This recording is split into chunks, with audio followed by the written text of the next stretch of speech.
P T I کا long march خونی ہوگا، وفاقی دارالحکومت پر ملک دشمن مسلح دستے حملہ کرنے والے ہیں۔ فیصل واؤڈا کے انکشافات سچ ثابت ہو گئے، علی امین گنڈا پور کی لرزہ خیز آڈیو لیک۔ جی علی خان صاحب کیا پوزیشن ہے؟ سر پوزیشن تو A1 ہے، آپ سنائیں۔ بدوئے کتنی ہیں؟ بہت ہیں، لائسنس بھی بہت ہیں، بندے بھی جتنے چاہیے ہوں گے سر۔ وفاقی وزیر داخلہ رانا ثناء اللہ کی پریس کانفرنس نے بھانڈا پھوڑ دیا۔ نامعلوم شخص کے ساتھ مواصلاتی گفتگو میں راولپنڈی اور اسلام آباد کے بارڈر پر بڑی دہشت گردی کا منصوبہ بے نقاب ہوا ہے۔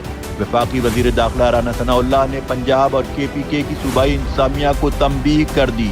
رانا ثناء اللہ کی پریس کانفرنس اور علی امین گنڈا پور کی آڈیو لیک نے کئی سوالات کھڑے کر دیے۔ بے حساب بندوقیں، لاتعداد گولیاں، ہر قسم کا اسلحہ اور کرائے کے قاتل، یہ سب کون لا رہا ہے؟ فیصل واؤڈا کے انکشافات کو حکومتی ایجنڈا کہنے والوں کو جواب مل گیا۔ علی امین گنڈا پور کی آڈیو لیک ہوئی۔ کیا علی امین گنڈا پور درپردہ رہ کر قوم کو آنے والے خطرے سے آگاہ کر رہے ہیں؟ کیا فوج مخالف اور ملک دشمن ایجنڈے پر فیصل واؤڈا کی طرح PTI کے دیگر رہنماؤں کا ضمیر بھی جاگ گیا ہے؟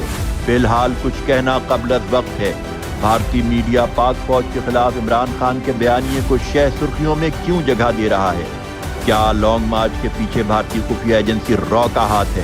علی امین گنڈا پور کی آڈیو لیک نے اس خدشے کو مزید تقویت دی ہے۔ تہلکہ خیز انکشافات متوقع ہے۔ کیا لانگ مارچ سے پہلے ہی ملک دشمن قوتیں قانون نافذ کرنے والوں کے شکنجے میں ہوں گی؟